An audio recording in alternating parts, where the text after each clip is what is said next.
ಪ್ರೀತಿಯುಳ್ಳ ದೇವಜನರೇ, ನಿಮ್ಮೆಲ್ಲರಿಗೂ ಯೇಸು ಕ್ರಿಸ್ತನ ಶ್ರೇಷ್ಠವಾದ ನಾಮದಲ್ಲಿ ವಂದನೆಗಳು. ಶಾಲೋಮ್, ನಿಮಗೆ ಸಮಾಧಾನವಾಗಲಿ. ಈ ದಿನ ದೇವರ ವಾಕ್ಯದ ಜ್ಞಾನಕ್ಕಾಗಿರುವಂಥ ವಿಷಯ ಕ್ರಿಸ್ತಪೂರ್ವ ಕ್ರಿಸ್ತಶಕ.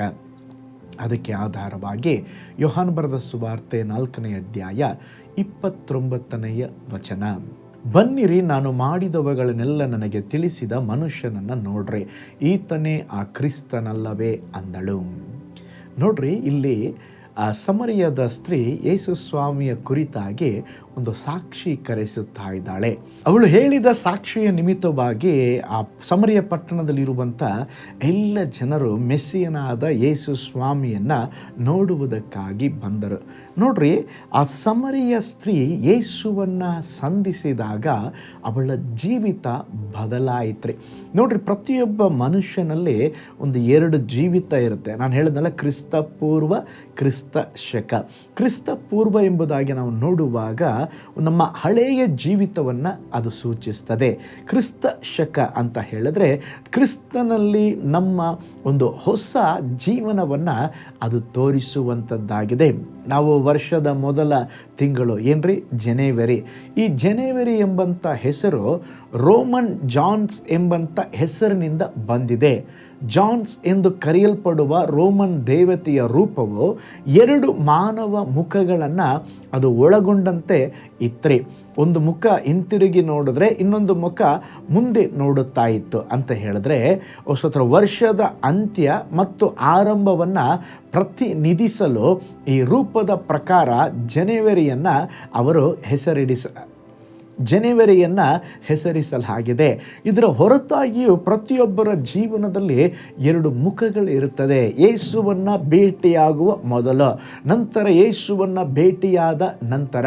ನೋಡ್ರಿ, ಈಗ ಯೋಹಾನ ಬರೆದ ಸುವಾರ್ತೆ 4ನೇ ಅಧ್ಯಾಯದಲ್ಲಿ ಸಮರಿಯದ ಸ್ತ್ರೀಗೂ ಹಾಗೆ ಸಂಭವಿಸಿತು. ಈ 2 ಮುಖಗಳು ಏಕೆ ಅಂತ ಹೇಳಿದ್ರೆ, ನಾವು ಹಾದು ಬಂದ ಹಾದಿಗಳನ್ನು ನೋಡುವ ಹಾಗೆ ಒಂದು ಮುಖ, ಇನ್ನೊಂದು ನಾವು ಎದುರಿಸಬೇಕಾದ ಸವಾಲುಗಳನ್ನು ನೋಡುವಂಥ ಇನ್ನೊಂದು ಮುಖ. ಒಂದು ವೇಳೆ ನಾವು ಹಾದು ಬಂದ ದಾರಿಯಲ್ಲಿ ಅನೇಕ ಸೋಲುಗಳನ್ನು ನೋಡಿರಬಹುದು, ಅಥವಾ ಅನೇಕ ಕಹಿಯ ಅನುಭವಗಳನ್ನು, ಅದರಿಂದ ಉಂಟಾದ ಗೊಂದಲದಿಂದಲೂ ಮನೋವೇದನೆಯಿಂದಲೂ ನಾವು ಅನೇಕ ಈ ಹೊಸ ವರ್ಷ ಜನವರಿ, ಫೆಬ್ರವರಿ, ಮಾರ್ಚಲ್ಲಿ ಪ್ರವೇಶಿಸಿರಬಹುದು. ಆದರೆ ಸಂಭವಿಸಿದ ಎಲ್ಲ ಪರಿಸ್ಥಿತಿಯಲ್ಲಿ ನಮ್ಮನ್ನು ಪ್ರೀತಿಸುವ, ನಮ್ಮನ್ನು ಕೊಂಡೊಯ್ಯುವ, ನಮ್ಮನ್ನು ನಡೆಸುವ ಇಮ್ಮಾನುವೇಲ್ ದೇವರು ನಮ್ಮ ಜೊತೆ ಇದ್ದಾರೆ ಎಂಬುದಾಗಿ ನಾವು ಮರೆಯಬಾರದು. ನಮ್ಮ ಹಳೆಯ ವೈಫಲ್ಯಗಳ ಕಾರಣವನ್ನು ನಾವು ಯೋಚಿಸಬೇಕು, ಸರಿಪಡಿಸಬೇಕಾದದ್ದನ್ನು ಸರಿಪಡಿಸಲು ಪ್ರಯತ್ನಿಸಬೇಕು. ಅದಕ್ಕೆ ಪವಿತ್ರಾತ್ಮನು ನಮಗೆ ಸಹಾಯ ಮಾಡಬೇಕು. ನೋಡ್ರಿ, ಸಮರಿಯ ಸ್ತ್ರೀಗೆ ಯೇಸುವನ್ನು ನೋಡುವ ಮೊದಲು ಯಾರನ್ನೂ ನೋಡುವ, ಮಾತನಾಡುವ ಬಯಕೆ ಅವಳಲ್ಲಿ ಇರಲಿಲ್ಲ. ಸುಡು ಬಿಸಿಲಿನಲ್ಲಿ ಮಧ್ಯಾಹ್ನದ ನೀರು ತರಲು ಒಬ್ಬಳೇ ಬರ್ತಾಳೆ. ಸುಡು ಬಿಸಿಲಿನಲ್ಲಿ ಮಧ್ಯಾಹ್ನ ನೀರನ್ನು ತರಲು ಅವಳೊಬ್ಬಳೇ ಬರುತ್ತಾಳೆ. ಯಾಕೆಂದರೆ ಅವಳು ಯಾರನ್ನೂ ನೋಡಬಾರ್ದು ಎಂಬುದಾಗಿ ಆ ಒಂದು ಜೀವಿತವನ್ನು ಜೀವಿಸುತ್ತಾ ಇದ್ದಳು. ಯಾಕೆಂದರೆ ಸಮಾಜ ನನ್ನನ್ನು ಹೊರಗಿಟ್ಟಿದೆ, ನಾನು ಸಹ ಈ ಸಮಾಜಕ್ಕೆ ಹೊಂದಿಕೊಂಡು ಇರಬೇಕೆಂಬಂತೆ ಬಯಕೆಯಿಂದ ಅವಳು ಜೀವಿಸುತ್ತಾ ಇದ್ದಳು. ನೋಡ್ರಿ, ಅವಳು ಯೇಸುವನ್ನು ಭೇಟಿಯಾದ ನಂತರವಾಗಿ ಅವಳ ಜೀವಿತ ಮಾರ್ಪಾಟು ಹೊಂದಿತು. ಪ್ರೀತಿಯುಳ್ಳ ದೇವಜನರೇ, ನಮ್ಮ ಜೀವನದಲ್ಲಿ ಸಹ ನಾವು ದೇವರನ್ನು ಭೇಟಿಯಾಗುವಾಗ, ದೇವರು ನಮ್ಮನ್ನು ಸಂಧಿಸಿದ ಮೇಲೆ ನಮ್ಮ ಜೀವಿತ ಇರುವ ಹಾಗೆ ಇರಬಾರದು. ಅದಕ್ಕೆ ವಾಕ್ಯದಲ್ಲಿ ನೋಡ್ತೇವೆ, ಯಾವನಾದರೂ ಕ್ರಿಸ್ತನಲ್ಲಿದ್ದರೆ ಅವನು ನೂತನ ಸೃಷ್ಟಿಯಾದನಂತೆ. ಹಾಗಿರೋದಾದರೆ ಹಲ್ಲೆಲೂಯಾ, ಇವತ್ತು ಕ್ರಿಸ್ತನಲ್ಲಿ ಜೀವಿಸುವಂಥ ನಮ್ಮ ಜೀವನ ಕ್ರಿಸ್ತ ಪೂರ್ವವಾಗಿದೆಯಾ, ಕ್ರಿಸ್ತ ಶಕವಾಗಿದೆಯಾ? ಹಾಗಾದರೆ ನಮ್ಮ ಜೀವಿತದಲ್ಲಿ ಒಂದು ಹೊಸ ಜೀವನ ಇರಬೇಕು, ಒಂದು ನೂತನ ಜೀವನ ಇರಬೇಕು. ನೋಡ್ರಿ, ಆ ಸ್ತ್ರೀ ಯೇಸುವನ್ನು ಸಂಧಿಸಿದ ಮೇಲೆ ಪಟ್ಟಣದ ಒಳಗೆ ಹೋಗಿ ಯೇಸುವಿನ ಬಗ್ಗೆ ಪ್ರಕಟಿಸಿದಾಗ ಇವಳು ಸಮುದಾಯದಲ್ಲಿ ಸರಿ ಇಲ್ಲದವರು ಇವಳು ಮಾತನ್ನು ಏನು ಕೇಳೋಣ ಅಂತೇಳಿ ಅವರು ಹಾಗೆ ಯೋಚಿಸಲಿಲ್ಲರೆ ಅವಳು ಹೇಳಿದ ಮಾತನ್ನು ನಂಬಿ ಮೆಸ್ಸಿಯನನ್ನು ನೋಡಲಿಕ್ಕೆ ಬಂದರು. ಸ್ತೋತ್ರ. ಯೇಸುವನ್ನು ನಾವು ಸಂಧಿಸುವಾಗ ಯೇಸು ಸ್ವಾಮಿ ನಮ್ಮ ಜೀವಿತವನ್ನು ಬದಲಾಯಿಸುತ್ತಾರೆ. ಆ ಜೀವಿತ ಇನ್ನೊಬ್ಬರಿಗೆ ಸಹ ಅದು ಒಂದು ಬದಲಾವಣೆಯನ್ನು ತರುವಂಥ ಜೀವಿತವಾಗಿರುತ್ತದೆ. ಹಾಗಿರೋದಾದ್ರೆ ಇವತ್ತು ನಾವು ದೇವರನ್ನ ನೋಡಿ ಹೇಳೋಣ, ಕರ್ತನೇ, ನನಗೆ ಹಳೆಯ ಜೀವನ ಬೇಡ, ಹಳೆಯ ಸ್ವಭಾವ ಬೇಡ, ನನ್ನನ್ನು ನೂತನ ಪಡಿಸ್ರಿ, ಒಂದು ನೂತನ ಜೀವಿತವನ್ನು ನನಗೆ ಕೊಡ್ರಿ, ನನ್ನ ನೂತನ ಸ್ವಭಾವಗಳನ್ನು ಧರಿಸಿಕೊಂಡು ನಿನ್ನ ಮಹಿಮೆಗಾಗಿ ಜೀವಿಸಬೇಕೆಂಬುದಾಗಿ ಪ್ರಾರ್ಥನೆ ಮಾಡಿರಿ. ಕರ್ತನು ನಿಮ್ಮ ಜೀವಿತದಲ್ಲಿ ನೂತನ ಸಂಗತಿಗಳನ್ನು ಮಾಡುತ್ತಾರೆ. ಪ್ರೀತಿಯುಳ್ಳ ದೇವಜನರೇ, ಸ್ತೋತ್ರ. ಈ ಹೊಸ ದಿನದಲ್ಲಿ ಸಹ ಹಳೆಯ ನೋವುಗಳನ್ನು ಮರೆತು ಹೊಸ ಭರವಸೆಯೊಂದಿಗೆ ಸ್ತೋತ್ರ ಹೊಸ ಜೀವನ ಕೊಡುವಂಥ ದೇವರನ್ನು ಆತುಕೊಂಡು ಜೀವಿಸೋಣ. ಕರ್ತನು ನಿಮ್ಮ ಜೀವಿತದಲ್ಲಿ ನೂತನ ಸಂಗತಿಗಳನ್ನು ಮಾಡಲಿ. ಕಣ್ಣುಗಳನ್ನು ಮುಚ್ಚೋಣ, ನಾವು ಪ್ರಾರ್ಥನೆ ಮಾಡೋಣ.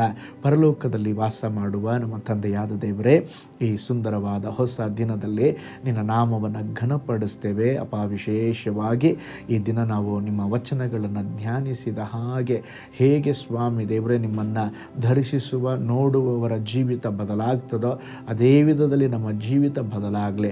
ಒಂದು ಹಳೆಯ ಜೀವನ ಅಲ್ಲಪ್ಪ, ಒಂದು ಹೊಸ ಜೀವನ, ಕ್ರಿಸ್ತ ಪೂರ್ವ ಅಲ್ಲಪ್ಪ, ಒಂದು ಕ್ರಿಸ್ತ ಶಕವಾದ ಒಂದು ಹೊಸ ಜೀವನವನ್ನು ನಮಗೆ ಕೊಡ್ರಿ. ಈ ವಿಡಿಯೋನ ವಾಚ್ ಮಾಡಿದ ಪ್ರತಿಯೊಬ್ಬರನ್ನ ಬ್ಲೆಸ್ ಮಾಡಿರಿ. ಈ ದಿನ ಕೂಡ ಶುಭವು ಕೃಪೆಯು ಅವ್ರನ್ನ ಹಿಂಬಾಲಿಸಲಿ.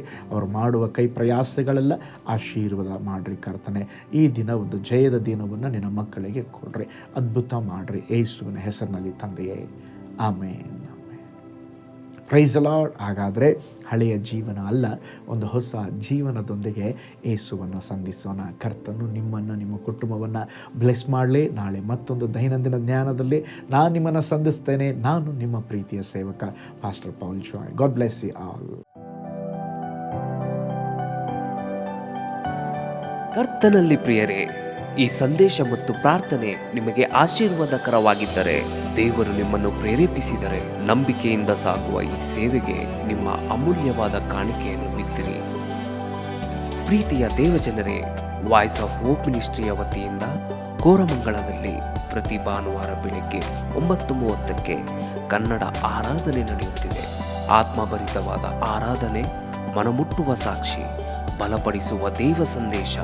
ಬನ್ನಿ, ನಮ್ಮೊಂದಿಗೆ ಭಾಗಿಯಾಗಿ ಕರ್ತನನ್ನು ಆರಾಧಿಸಿರಿ.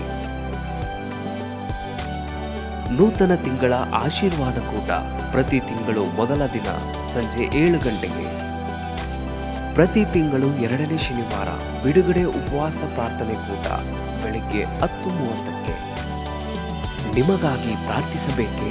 ನಿಮಗೆ ಯಾವುದಾದರೂ ಪ್ರಾರ್ಥನೆ ಮನವಿಗಳು ಇರುವುದಾದರೆ ಕೆಳಗಿನ ನಂಬರಿಗೆ ಕರೆ ಮಾಡಿ ಅಥವಾ ವಾಟ್ಸಪ್ ಮಾಡಿ.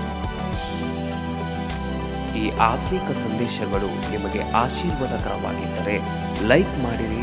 ಇಂಥ ಅದ್ಭುತ ಸಂದೇಶ ಪ್ರತಿದಿನ ನೋಡಲು ಬಯಸುವುದಾದರೆ ಸಬ್ಸ್ಕ್ರೈಬ್ ಮಾಡಿ ಹಾಗೂ ಇತರರೊಂದಿಗೆ ಶೇರ್ ಮಾಡಿರಿ.